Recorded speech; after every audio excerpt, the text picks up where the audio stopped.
Kita kenal dulu ya. Karena ada quote katanya kalau tidak kenal maka tidak sayang ya. Jadi supaya saya disayang orang ya saya harus kenalan ya. Saya harus dikenal dulu. Teman-teman, perkenalkan nama saya Albertus Saputra. Saya dari Semarang teman-teman.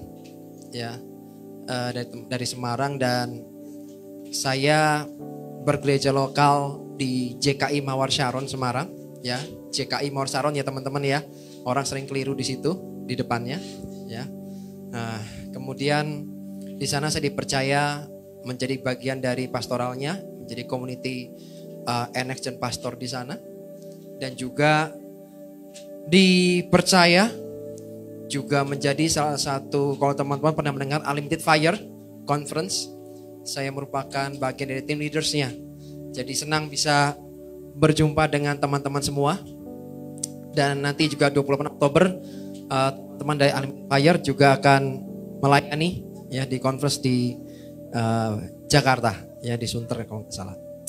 Oke, saya sudah menikah ya teman-teman ya, walaupun wajah masih cute ya. Ya nggak apa-apa lah ya.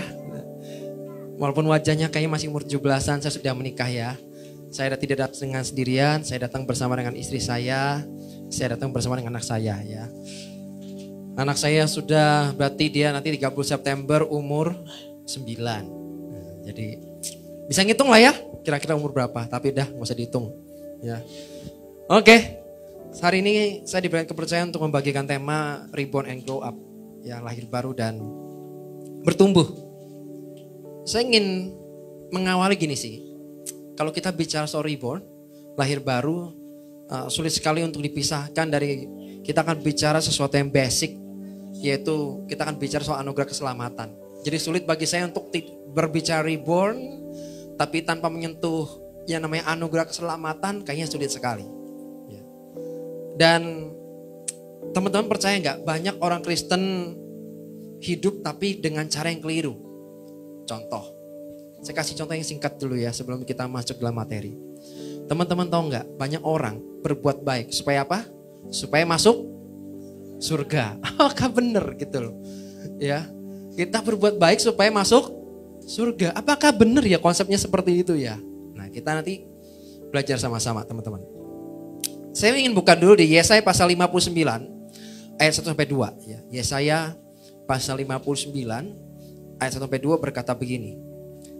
Sesungguhnya tangan Tuhan tidak kurang panjang untuk menyelamatkan. Dan pendengarannya dikatakan tidak kurang tajam untuk apa? Mendengar. Tetapi yang merupakan pemisah antara kamu dan Allahmu ialah apa? Segala kejahatanmu. Dan yang membuat dia menyembunyikan diri terhadap kamu sehingga ia tidak mendengar ialah segala dosamu. Teman-teman tahu enggak? Ketika Tuhan itu menyembunyikan dirinya, percayalah hidup kita pasti akan sangat amat sulit. Setuju enggak ya? Saatnya dia menyembunyikan wajahnya aja, sedetik aja. Percayalah kita akan mengalami kesulitan teman-teman. Ya. Kalau kita berasa bahwa oh saya bisa kok hidup tanpa Tuhan, teman-teman percayalah. Cukup dia menyembunyikan wajahnya aja dari teman-teman. Teman-teman pasti hidupnya amat sangat susah. Kenapa? Karena ketika teman-teman berdoa pun tidak ada yang mendengar. Bahkan Tuhan pun tidak mendengar. Menarik sekali. Dan dikatakan yang menjadi pemisah antara kamu dan Allahmu ialah segala kejahatanmu. Firman Tuhan berkata. Yang buat Tuhan tidak mendengar ialah segala dosamu. Jadi dosa itu memisahkan antara manusia dengan Allah. Dan bukannya Tuhan tidak kurang panjang untuk menolong teman-teman. Kalau teman-teman punya persoalan, masalah yang sedang teman hadapi, ada tantangan. Bukan karena dia itu bukannya dia nggak mau, ya, atau tangannya kurang panjang, atau dia nggak dengar, ya, atau kurang tajam untuk mendengar. Tapi clear sekali dikatakan yang menjadi pemisah antara kamu dan Allahmu ialah segala kejahatanmu. Dan yang membuat Tuhan tidak bisa mendengar adalah dosa-dosa yang kita kerjakan dan lakukan. Coba deh, seringkali kan kita marah ya sama Tuhan ya. Tuhan kok kayaknya gak denger sih? Kok kayak budek amat sih, kayak gak denger aku doa ya gitu loh. Tapi teman-teman coba deh. Kapan terakhir kali teman-teman mencoba mengkoreksi diri? apakah ada kesalahan yang aku buat? Apakah ada dosa yang aku buat? Ya, sehingga Tuhan kayaknya nggak dengar. Dan itu juga saya belajar bahwa Roma 3 ayat 23, ya, Roma 3 ayat 23 bisa dikeluarkan, Roma 3 ayat 23. Karena semua orang apa? Telah berbuat dosa dan telah kehilangan kemuliaan. Semua orang tuh berdosa. Tidak ada orang yang bersih dari dosa tuh nggak ada. Ya. Terus Roma pasal 6 ayat 23 dikatakan sebab upah dosa ialah maut, tetapi karunia Allah ialah hidup yang kekal dalam Kristus Yesus Tuhan kita. Kita kembali ke basic sebentar supaya kita punya pondasi yang kuat dalam kekristenan kita, ya. Kita punya pondasi yang kuat. Upah dosa itu ialah maut. Berarti segala dosa, ya, dosa kecil, dosa besar, upahnya sama, teman-teman. Tapi seringkali kita akan saling itu ya, menghakimi itu sama lain ya. Merasa bahwa dirinya lebih bersih, ya, lebih benar daripada orang lain. Sehingga kita mulai memberikan adjustment, memberikan penilaian, memberikan penghakiman ke teman-teman yang lain. Padahal dikatakan upah dosa ialah maut. Berarti kan tidak bisa membedakan apapun jenis dosa teman-teman, upah dosa itu tetap maut. Dan itu nggak bisa digantikan. Ya, maka dari itu please jangan saling menghakimi ya teman-teman ya. Jangan saling gampang untuk menghakimi orang lain, merasa dirinya tangannya lebih bersih gitu. Padahal tangan kita pun sebetulnya ya kotor juga gitu. Jadi jangan pernah merasa bahwa dirinya paling benar, paling bersih. Karena semua orang berdosa. Ibrani pasal 9:27 dikatakan dan sama seperti manusia ditetapkan untuk mati hanya satu kali saja, sesudah itu dia akan dihakimi. Sudah itu dia akan dihakimi. Berarti hukuman itu pasti. Ya, hukuman itu pasti. Ini saya masih ngomong di awal-awal. Nanti bagaimana nanti pada akhirnya Tuhan itu melalui karya penebusan dari Yesus itu semua berubah, teman-teman. Ya. Jadi sesudah itu dihakimi. Untuk siapa? Ya untuk mereka yang belum mengenal Kristus. Tapi bagi kita yang sudah mengenal Kristus, kalau kita sudah membangun hubungan pribadi dengan Dia, itu mengapa kita perlu punya yang namanya saat teduh, teman-teman. Saat teduh itu artinya kita punya waktu secara khusus, waktu spesial, bukan waktu sisa. Seringkali kita ini sama Tuhan ngasihnya waktu sisa kita, betul gak sih? Ya kalau saya sudah selesai kerja, kalau aku udah selesai kerja, ya kalau ada waktu sisa, saya akan berdoa, saya akan baca Alkitab, cari Tuhan. Padahal dengan kondisi seperti itu, kondisi kita udah drop, sudah turun. Jadi baca firman Tuhan sebentar, itu malah jadi obat tidur. Terus tiba-tiba ngantuk, terus ketiduran, ya enggak? Tapi beda kalau teman-teman punya waktu untuk memang benar-benar saat teduh, teman-teman. Di situ teman-teman belajar untuk kenal Tuhan lebih dan lebih lagi. Ketika kita memiliki saat teduh, yang namanya juga saat teduh. Dunia ini makin berisik, teman-teman. Setuju? Dengan kenaikan Pertalite, dengan kenaikan Pertamax itu ya. Saya rasa dunia ini akan makin berisik. Belum perang di sana sini. Belum perang dagang antara negara, ya kan? Dunia ini lagi berisik banget. Kalau kita ini nggak punya saat teduh bersama dengan Tuhan, kita akan hidup dalam kebisingan dalam dunia ini. Sehingga kita akan gampang menjadi orang yang gampang diombang-ambingkan gitu. Ketika dengar sesuatu kita merasa terintimidasi. Waduh gimana ya? Karena pada umumnya orang itu cenderung untuk take control gitu ya, pengen mengendalikan hasil bahkan. Ya kan? Pengen mengendalikan sesuatu dan hasilnya pengennya kayak seperti dia inginkan kan gitu ya. Manusia cenderungnya pengen seperti itu. Padahal kita ini nggak bisa seperti itu. Tuhanlah yang memegang kendali atas dunia ini. Itu yang kita pahami dan mengerti. Itu mengapa kita perlu membangun saat teduh bersama dengan Dia. Supaya kita yang mengerti yang pertama apa? Supaya kita ngerti tujuan Tuhan. Kenapa sih saya ada dalam dunia ini? Rencana Tuhan buat hidup saya itu apa sih? Supaya kita tahu dulu di bagian itunya itu loh. Terus yang terakhir, yang ketiga, yang lebih luar biasanya adalah kita akan menerima janji Tuhan secara spesifik, teman-teman. Saya percaya bahwa janji Tuhan di Alkitab semua itu janji Tuhan. Iya, betul.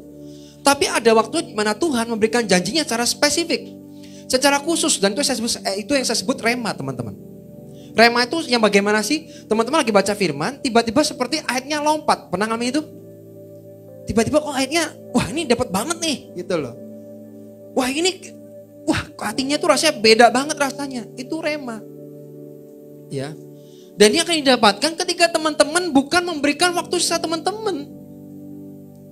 Justru di saat teman-teman membangun saat teduh bersama dengan Tuhan. Tuhan itu maunya apa dalam hidup saya? Rencana Tuhan buat saya itu apa? Dan janjinya Tuhan buat saya itu apa? Secara spesifik. Bukan rombongan. Seringkali kita ini kan punya iman tapi iman rombongan ya. Kuat di saat bersama-sama tapi ketika sendirian kita gampang jatuh. Ada waktunya memang benar kita harus bersekutu bersama seperti ini. Tapi teman-teman kalau pengen tahu siapa diri teman-teman yang sesungguhnya ketika kamu sendirian. Itu teman-teman ketahuan bahwa ya ini kamu gitu loh. Kalau Anda menang dalam pekerjaan, dalam pelayanan, dalam keluarga, teman-teman bisa menang, ya itu kamu yang sesungguhnya. Tapi kalau lagi rombongan begini pasti kuat. Masalahnya untuk masuk surga kita nggak bisa gandeng-gandengan teman-teman. Imannya pribadi. Bahkan saya punya istri, punya anak, iman kami harus pribadi. Gak bisa, oh saya keluarganya Albert ya udahlah langsung ya surga ya. Mana bisa begitu teman-teman. Masing-masing sifatnya pribadi. Itu kenapa kalau pagi istri saya punya waktu saat teduh sendiri, saya punya sendiri, ya. Kami punya. Barengnya juga ada. Tapi ada waktu untuk sendiri-sendiri teman-teman. Ya, kita perlu untuk kenal pribadinya Tuhan melalui saat teduh. Kemudian Titus pasal 3 ayat 5a dikatakan. Ya. Ini yang dilakukan oleh banyak orang. Pada waktu itu dia telah menyelamatkan kita. Bukan karena dikatakan perbuatan baik yang telah kita lakukan. Ini jelas banget ini. Ya. Pada waktu itu dikatakan Tuhan menyelamatkan kita bukan karena perbuatan baik yang kita lakukan.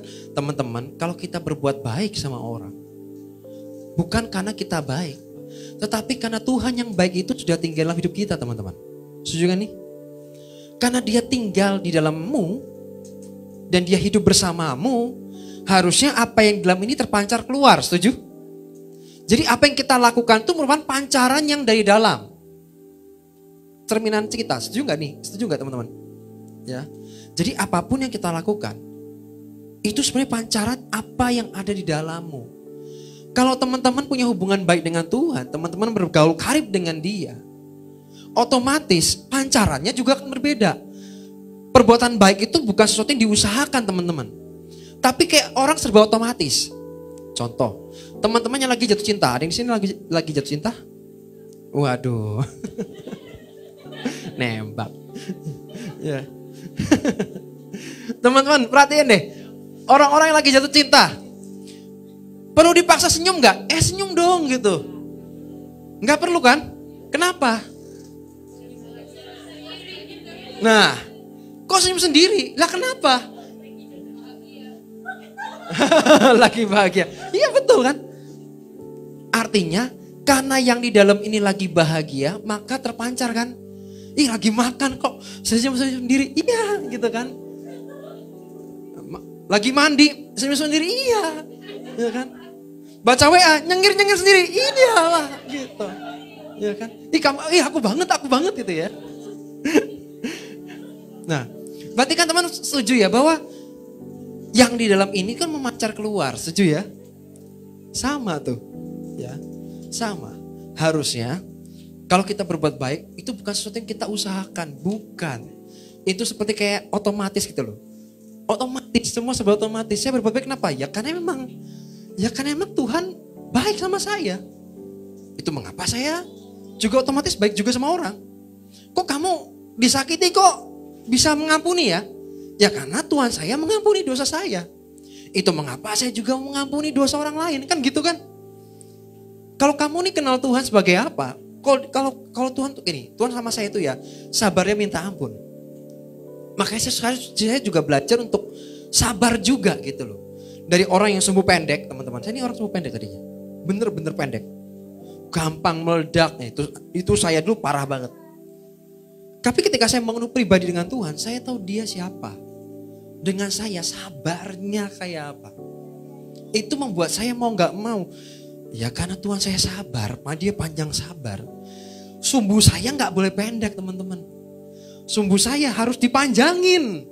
Jangan dipotong lagi, tapi dipanjangin. Kenapa? Karena Tuhan saya sabar, panjang sabar. Saya belajar sabar. Jadi kayak ini serba otomatis teman-teman. Nangkep sampai sini? Ya. Jadi bukan karena kita berbuat baik supaya masuk surga. Bukan itu. Ya. Roma pasal 3 ayat 10 sampai 11 sekarang. Seperti ada tertulis, ya, tidak ada orang benar, tidak ada yang benar seorang pun tidak. Tidak ada seorang pun yang berakal budi. Tidak ada seorang pun yang mencari Allah. Konteks ini saya mendapatkan tentang bahwa hikmat atau pendidikan juga tidak bisa menyelamatkan kita. Ya. Setahu saya, updatean terakhir, ini semakin banyak orang Kristen yang agnostik. Artinya, ya kayak dia percaya Tuhan, tapi juga kayak nggak percaya gitu ya, kayak mainnya tengah-tengah. Kenapa? Yang saya temui ya, saya nggak tahu kalau di Jakarta, tapi yang saya temui di Semarang, orang yang begini rata-rata, mohon maaf ya teman-teman, ini pinter semua. Serius, ini pinter. Ini orang-orang yang pinter. Ini mungkin kalau diajak debat bisa sampai semalam, sampai subuh mungkin. Saking pinternya minta ampun. Ya, saya kalau model begitu masa nggak bakal saya ladenin sih. Ya, bagi saya, bagaimana sih mereka melihat Kristus? Bagaimana sih mereka melihat Yesus? Sederhana, Yesus itu adalah kasih. Jadi ketika mereka merasa dirinya diterima, ya kan, ada penerimaan di sana. Kita mengasihi mereka dengan tulus. Sekarang itu mencari orang yang tulus itu susah loh teman-teman. Sejujurnya ini gak sih? Yang modus sih banyak banget sih, ya kan? Yang tulus makin jarang teman-teman. Tapi kalau teman-teman bisa mengasihi orang dengan ketulusan, tanpa modus apapun. Karena seringkali orang mengasihi ada modusnya, di belakangnya ada motif-motif tertentu. Saya dapat apa? Ya kan, seringkali gitu ya. Kita membangun hubungan dengan tujuan nanti saya dapat apa dari ini.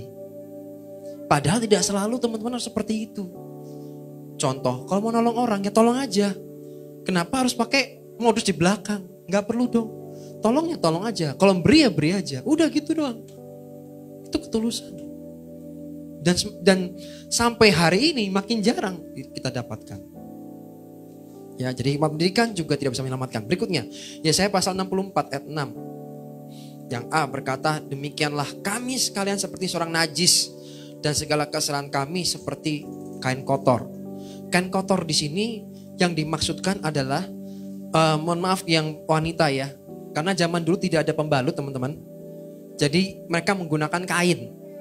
Ya, mereka menggunakan kain untuk sebagai pembalut waktu itu karena belum ada tercipta pembalut. Dikatakan bahwa kesalehan kami itu seperti kain kotor. Kesalahan itu bagaimana sih? Rutinitas agamawi kita itu loh, teman-teman. Teman-teman bangga bahwa oh saya sudah melayani, saya sudah ikut komsel, saya sudah ikut ibadah dan teman-teman bangga dengan itu rutinitas gereja. Teman-teman keliru banget. Terus merasa diri saleh, ya, bukan terus rajin ke gereja ibadah salah, bukan itu maksudnya, ya, bukan hanya sekedar yang penting agamawi saja, bukan. Bagi saya yang penting di dalam ini loh teman-teman. Banyak orang fisiknya ke gereja, tapi apakah benar hatinya merindukan Tuhan? Kan itu kan ya. Kamu datang gereja kenapa? Ya karena memang ya sebagai orang Kristen ya ke gereja dong. Apakah seperti itu aja? Permukaan, atau kamu punya understanding begini, saya datang ke gereja karena saya ingin ketemu Tuhan, karena saya rindu hari ini Tuhan pengen berbicara apa melalui hambanya, kan lain ya, sama sih datang, yang satu memang karena rutinitas agamawi, yang satu punya kerinduan, Tuhan hari ini aku bakal dapat apa ya, aku akan belajar apa ya hari ini ya, kan beda. Sama-sama datang sih. Tapi akan mendapatkan hasil yang berbeda. Yang satu menurut saya pasti capek. Ya, karena rutinitas kan. Semua yang rutin ya itu bisa melelahkan. Tapi yang satu karena ada kerinduan akan berbeda. Pulang bukan tambah capek, pulang malah seger. Teman-teman pernah ngalamin gini gak? Pulang kok rasanya tadi pulang kantor, pulang kerja rasanya capek banget. Tapi di gereja, wah pulang dari gereja saya kok aku disegarkan ya. Rasanya kok aku gak seperti kayak dipulihkan ya kekuatanku ya. Nah menurut saya itu yang benar begitu. Bukan membuat Anda tambah capek, tambah lelah. Ya, jadi jangan bangga dengan kesalehan. Berikutnya, ya Roma pasal 3:20. Sebab tidak ada seorang pun yang dapat dibenarkan di hadapan Allah oleh karena melakukan hukum Taurat. Karena justru oleh hukum Taurat orang mengenal dosa. Ya. Kalau kita lihat di perjanjian lama, teman-teman coba baca deh. Sebelum hukum Taurat diberikan, bangsa Israel mengeluhnya minta ampun, macam-macam, minta aneh-aneh, semua dikasih. Tidak satu pun yang mati. Kecuali satu, ketika mereka ngotot minta daging, Tuhan kasih daging, ini matinya karena kesalahan mereka. Mereka rakus, dikatakan mereka rakus. Sampai bulunya keluar dari hidung. Saya gak bisa membayangkan itu orang makan model apa ya, sampai kayak gitu tuh gak mudeng. Kalau gak rakusnya model apa gitu ya. Mereka mati karena perbuatan mereka, tapi bukan Tuhan yang menghukum mereka, bukan. Tapi ketika hukum Taurat diberikan, baru hukum nomor 1, jangan ada ilah-ilah lain. Kita dapati bahwa mereka sudah membuat lembu emas tuangan. Sudah dilanggar, baru dikasih 1, sudah dilanggar. Ya. Itu mengapa kita harus tinggal di dalam kasih karunia Tuhan, amin. Karena kita gak bisa hidup dengan cara ikut Tuhan, tapi kita mengusahakan sendiri dengan kekuatan kita. Firman Tuhan katakan, kasihilah Tuhan Allahmu dengan segenap, dengan hatimu dengan segenap, dengan segenap jiwamu, dengan segenap akal budimu. Pertanyaan saya, Anda bisa melakukan itu? Ayo. Bisa? Bisa? Wow. Jujur ya teman-teman ya. Saya tidak akan pernah bisa melakukan itu kalau saya tidak tinggal di dalam kasih karunia Tuhan. Saya nggak akan pernah bisa. Kalau saya mencoba mengasihi Tuhan dengan daging saya, dengan cara saya sendiri, dengan daging saya sendiri, tidak akan pernah mampu. Saya kasih contoh ya. Suatu kali saya pelayanan di suatu daerah, teman-teman. Dan yang mengundang tampaknya merasa kenal. Lalu dia mengajak saya di suatu tempat pastor. Pasti Pastor Albert suka di tempat ini. Wah, saya penasaran. Wah, tempatnya seperti apa nih ya? Tahu nggak teman-teman saya dijak mana? Tukang duren. Dan kata mereka, duren ini terkenal. Wah, pahit rasanya. Teman-teman, saya itu dalam radius sekian itu aja, nyium baunya aja, saya sudah nggak suka, teman-teman. Dia merasa bahwa ini yang terbaik yang dia punya, dia tahu dan rasanya saya suka dengan itu. Padahal saya nggak suka sama sekali. Ya. Nyium baunya aja nggak bisa, apalagi suruh makan. Kalau istri saya suka duren. Makanya kalau dia mau makan duren karena rumah mertua dekat, nah makanya di rumah mertua aja. Nanti kalau sudah selesai pulang ke rumah kan gitu ya. Terus jangan lupa gosoki. Saya tuh sampai antinya begitu. Ya. Suatu kali saya ulang tahun. Ya saya menghormati, saya mengasihi orang yang seperti ini. Tapi ini kan sebagai contoh ya, mengasihi dengan caranya sendiri kan. Wah, mereka merayakan ulang tahun saya. Tahu nggak teman-teman dikasih cake apa?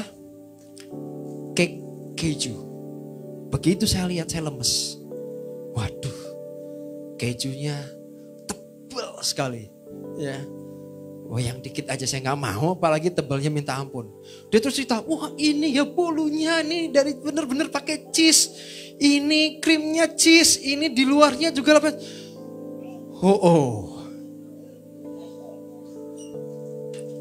Bukankah seringkali kita tuh mengasihi Tuhan, melayani Tuhan dengan cara yang begitu, ayo? Dengan cara kita sendiri kan? Bener gak sih?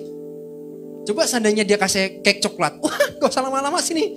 Segera tiup lilinnya, mari kita potong, kita makan. Ya kan? Tapi karena keju, ya kan? Karena harus potong.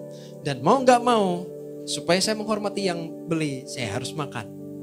Walaupun sedikit. Ya kan, gak saya habiskan. Karena pasti perut saya udah berontak gitu ya. Tolong saya gitu mungkin kalau dia bisa ngomong ya.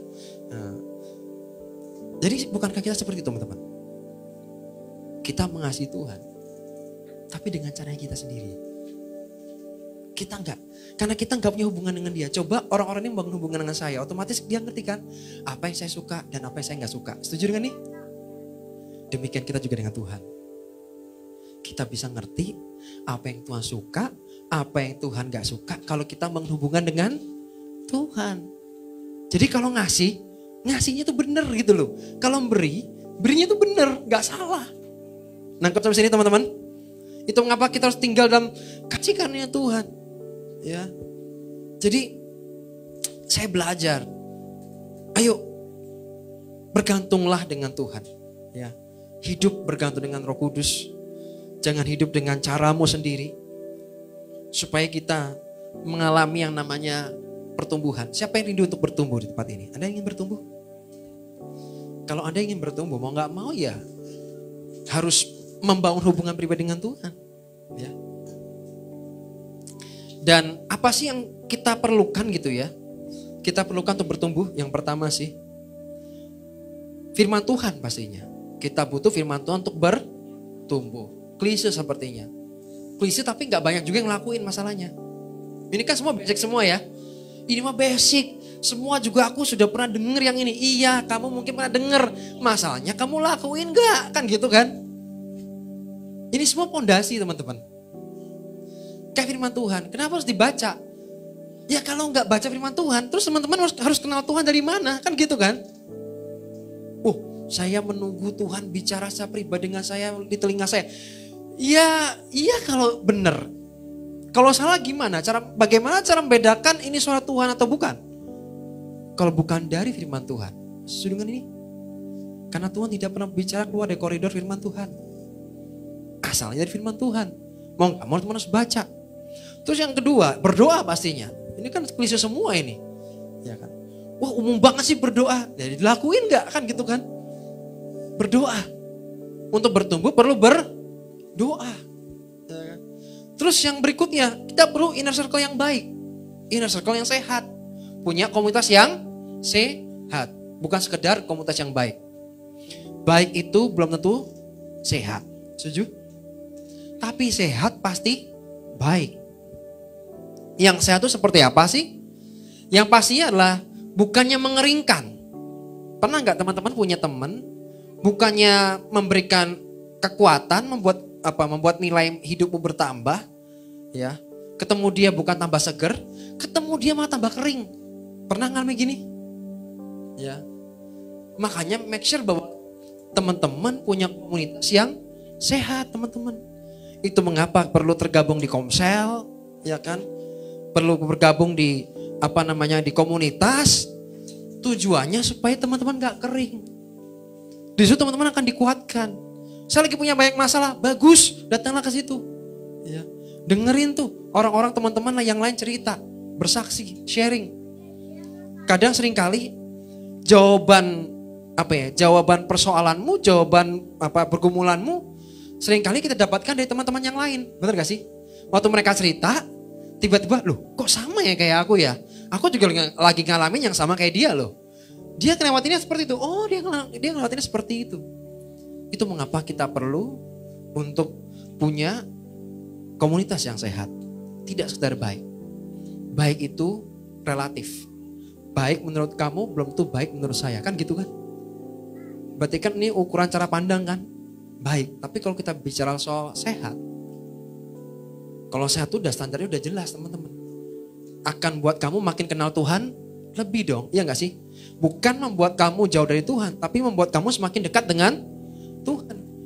Kalau kamu punya teman-teman yang justru membuat kamu, lu ngapain sih ke gereja gitu ya? Ngapain lu ke gereja? Udahlah, yuk nongkrong aja yuk, misalnya gitu.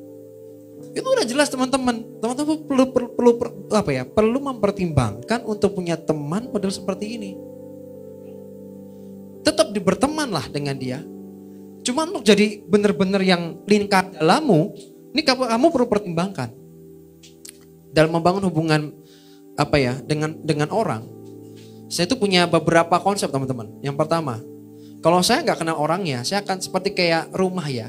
Kalau nggak kenal sama saya nggak kenal dengan orang, otomatis dia harus depan pagar dong, betul gak sih?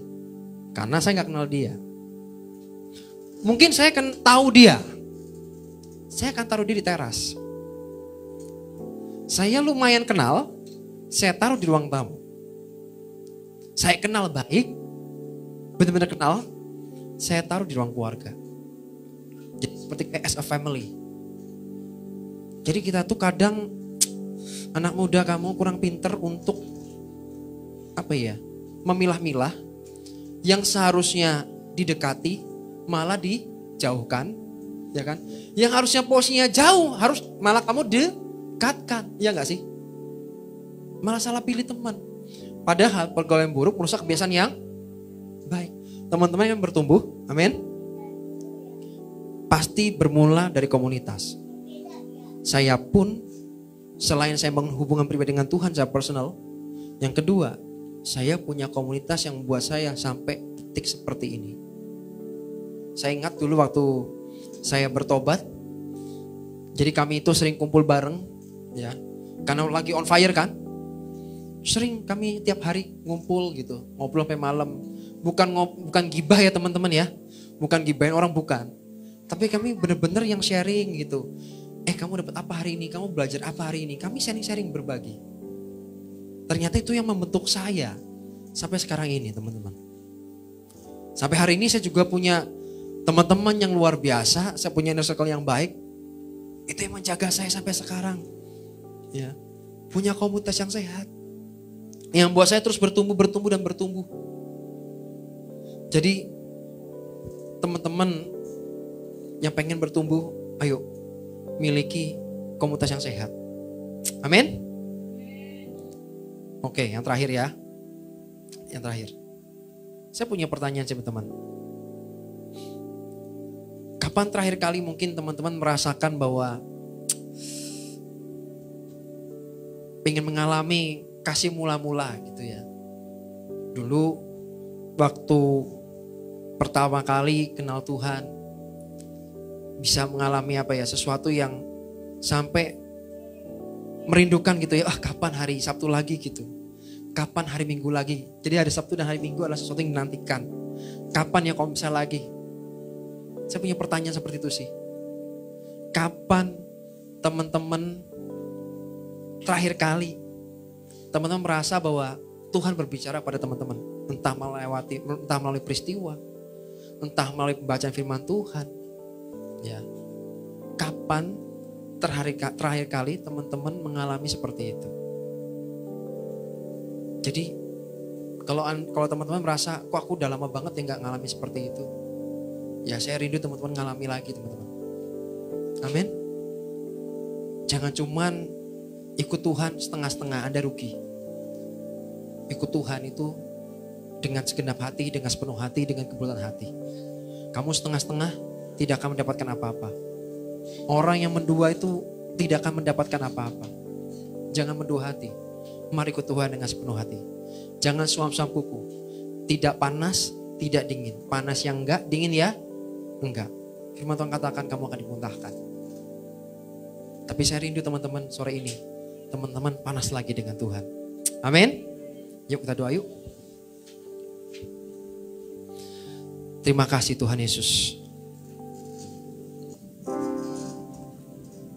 Ya ambil waktu saat teduh teman-teman.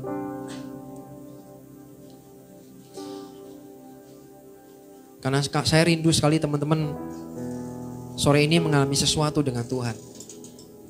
Jangan teman-teman biarin pulang, tapi dengan kondisi ya awal masuk dengan pulang ya kondisinya sama. Saya rindu teman-teman. Anda mengalami sesuatu sore ini. Saya rindu teman-teman mengalami perjumpaan dengan Tuhan.